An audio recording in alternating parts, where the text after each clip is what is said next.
In Western Europe, just off the North Sea coast of Germany, lie the North Frisian Islands. The best known of these islands, Sylt, is also the most endangered.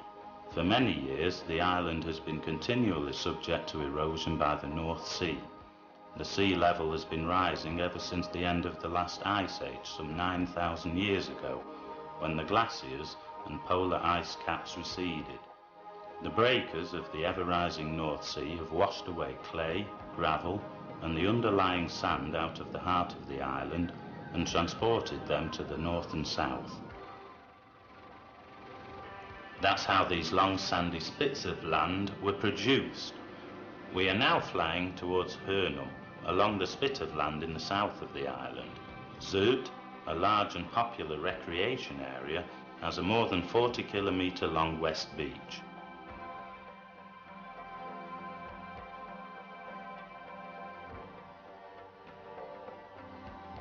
The island covers some 100 square kilometres, most of which has been declared a national park or nature reserve. Visitors to Sylt can expect to find unspoilt nature, and there is something for everyone here.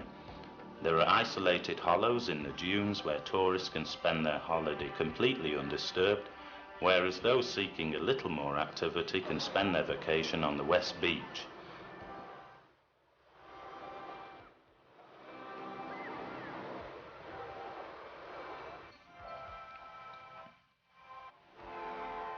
But it's not always as peaceful as this. In autumn and winter, gales gust over the island and carry off the sand.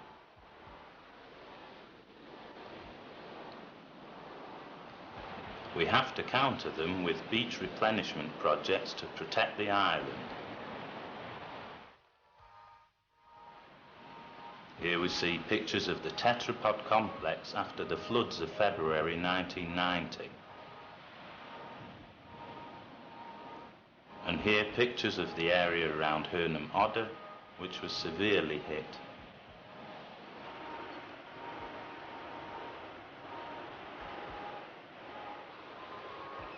The beacon on Rantum Odde, which toppled onto the beach in March 1978. It has since been replaced by a new beacon further inland. Rantum, the floods of January 1976. The houses on the seaward side were not yet then protected with a dike. The dike was completed in autumn 1989. And now some views of various coastal protection measures. The tetrapod in Rantum could not prevent coastal erosion.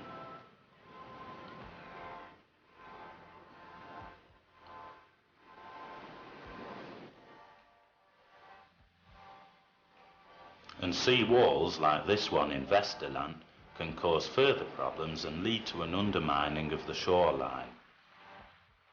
More radical measures of coastal protection include tetrapod complexes such as in Rantum and Westerland,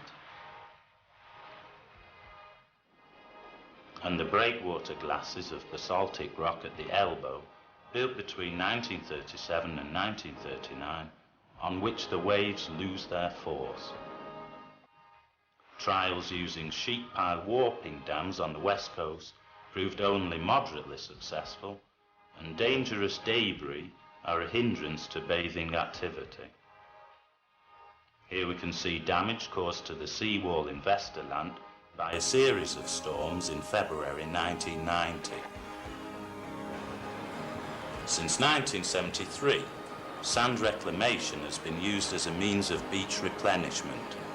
The method has gained great importance since 1984. The southern tip of the island especially has undergone massive changes since 1956. Here photographs taken in summer 1995. In March 1995, the Ministry of Agriculture, Forestry, Fishery and Food of the province Schleswig-Holstein, represented by the chairman of the Husum Water Board, contracted the firm Jandenul NV with the beach replenishment project Sylt 95. The cost of the project amounted to some 11 million marks. Altogether, 1 million cubic metres of sand were pumped ashore to replenish 4,000 metres of shoreline. With an average strip width of 25 to 30 metres, the new beach profile has a gradient of 1 in 10 before merging into the existing shoreline. The sand was pumped ashore from a hopper dredger, which took the sand from an area off Westerland. All in all, the dredger made some 200 trips to transport the sand to Rantum. There, the floating pipe end is coupled to the dredger, and a mixture of sand and water is pumped ashore through the 2-kilometre long sunken pipe. The work was done in summer due to a lesser risk of storms and caused only minor inconvenience to tourists.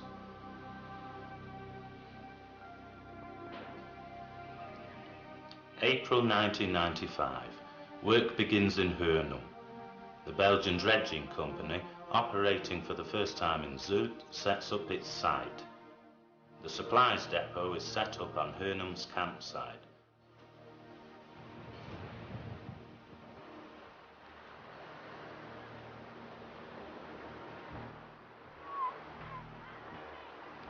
Most of the 2,000 metre long discharge pipeline is already welded together.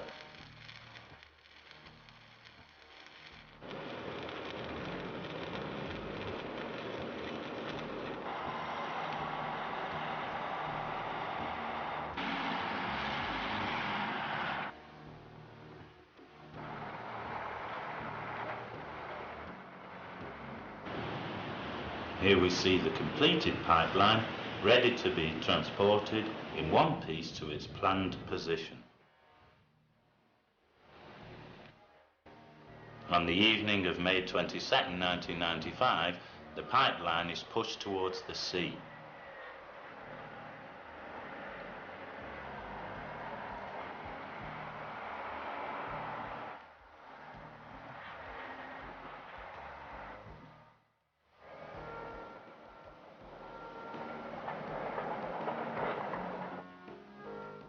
On the following day, it is in the water for the first time.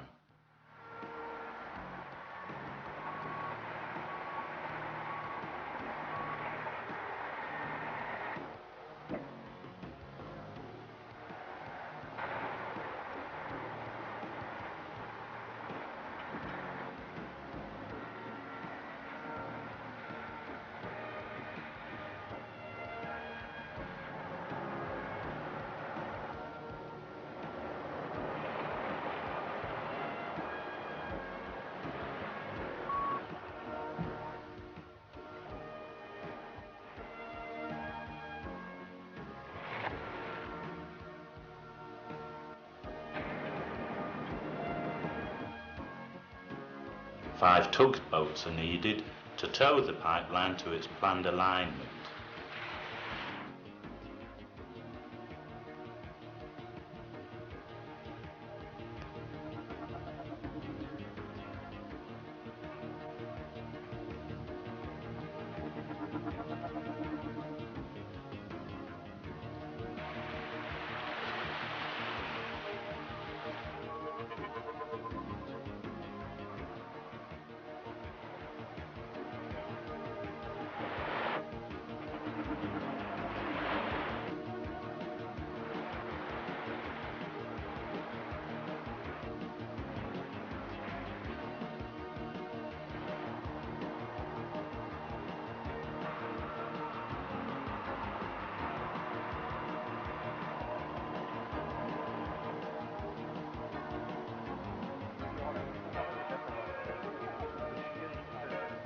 Everyone has good reason to be cheerful.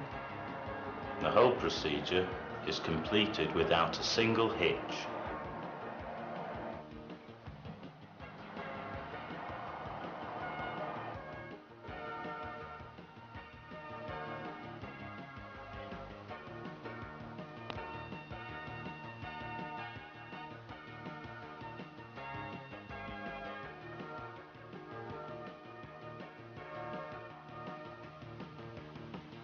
On June the 4th, the Rantum pipeline is ready to pump sand ashore.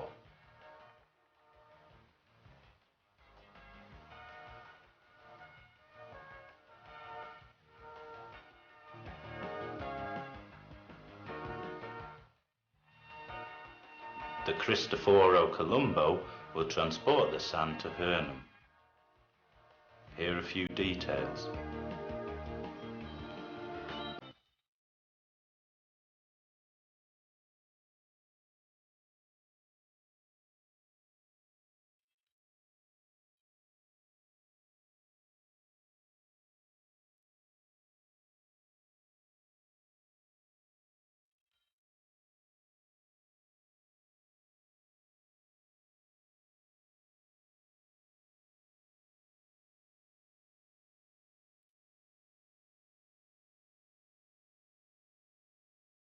And pictures from on board the CC.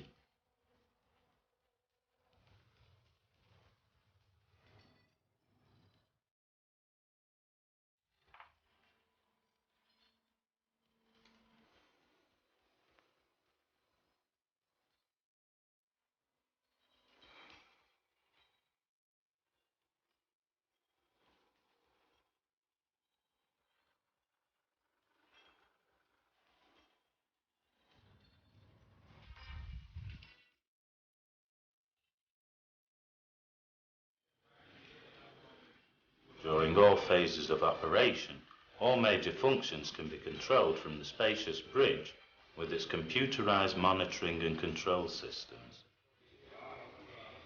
The CC has now arrived in the sand reclamation area off Westerland to reclaim the sand with suction pipes equipped with plunge heads.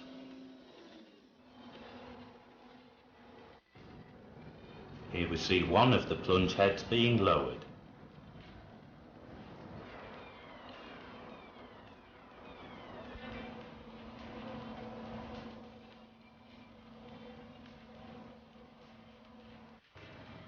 Special attachments prevent larger stones from glacial moraine areas being sucked into the pumps. The plunge heads can be used in depths of up to 35 meters.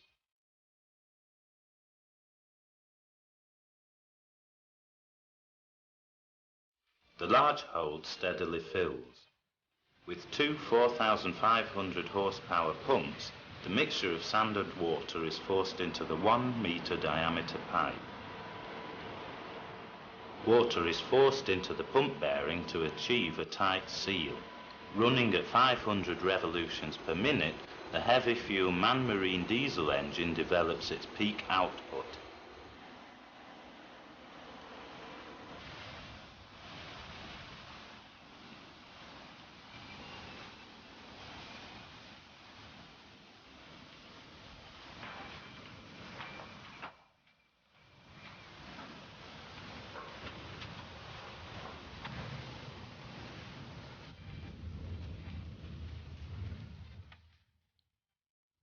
Surplus water is fed back into the North Sea via a funnel which can be raised and lowered hydraulically, so achieving adjustable overflow levels.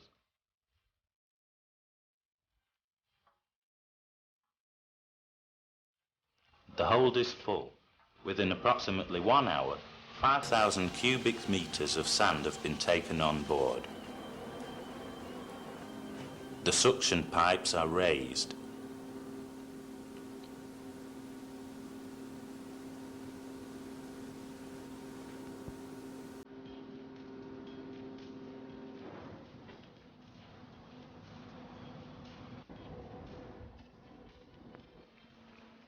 The CC turns about and heads for its destination off Rantum.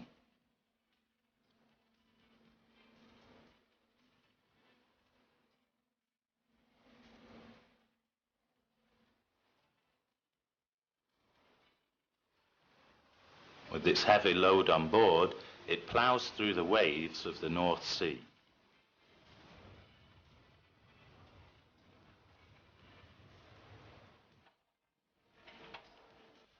When the CC arrives, a tugboat is already waiting to couple the floating pipe end.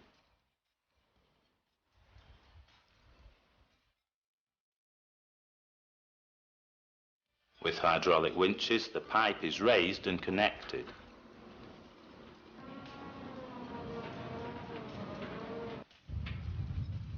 connection is also achieved hydraulically, as you can see from the hydraulic rams.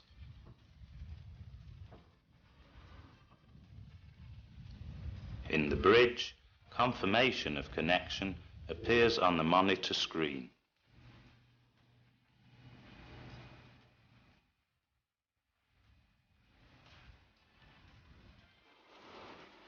With the ship's engines running at full power, the pumps begin to do their work.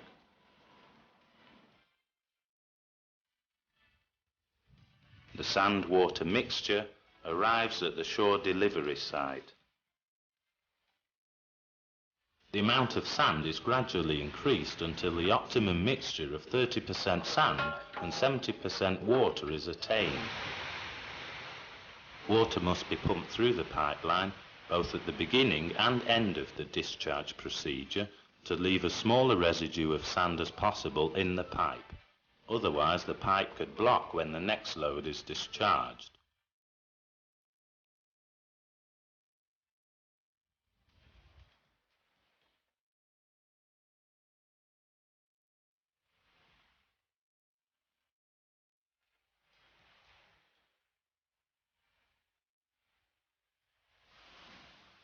Sand is pumped at high pressure into the discharge canal.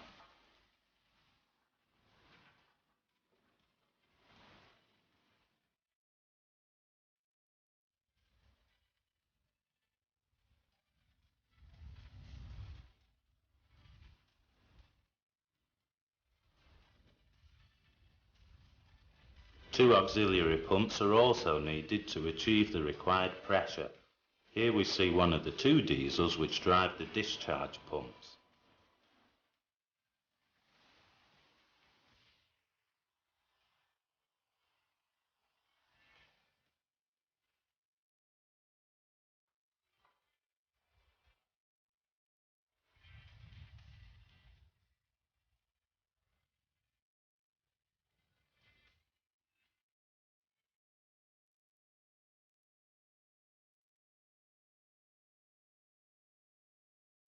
The beach replenishment work has now reached the breakwater complex, which will soon be covered over.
Steel pipes with a diameter of 900 millimeters are bolted together.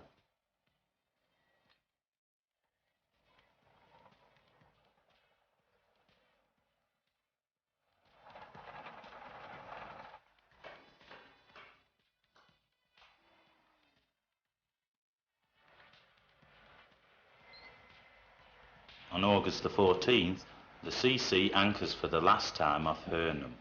On the same day, it sails to Zeebrugge, where the harbour is to be deepened. And now a bird's eye view. Before and after. 1 million cubic metres of sand are now lying over a 4,000 metre long stretch of West Beach in Hernum. Work now starts to salvage the sunken pipeline. The seaward and landward ends are sealed off, and the pipeline is floated to be finally hauled on land later.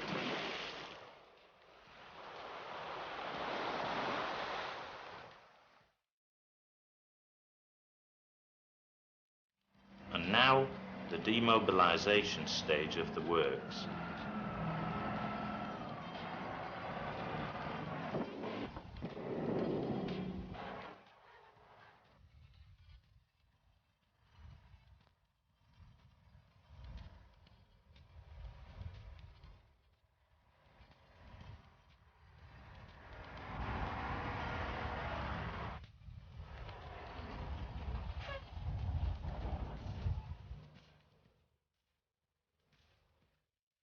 The Russian freighter Sandal has docked in Hernum harbour.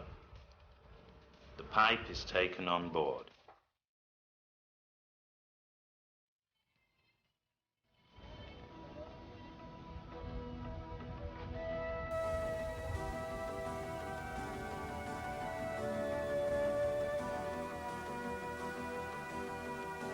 Between June the 4th and August the 14th, 1995, the Belgian dredging company Jan de Nul NV replenished Hernum's West Beach with 1 million cubic metres of sand. The CC made some 200 journeys between the sand reclamation area off Westerland and its mooring off Hernum. The tourists are delighted at the new wide beach, and the island is again protected against the inevitable winter gales. Jan de Nul thanks all who were involved in this large-scale project for their good teamwork, the people of Hernum and the health resorts authorities.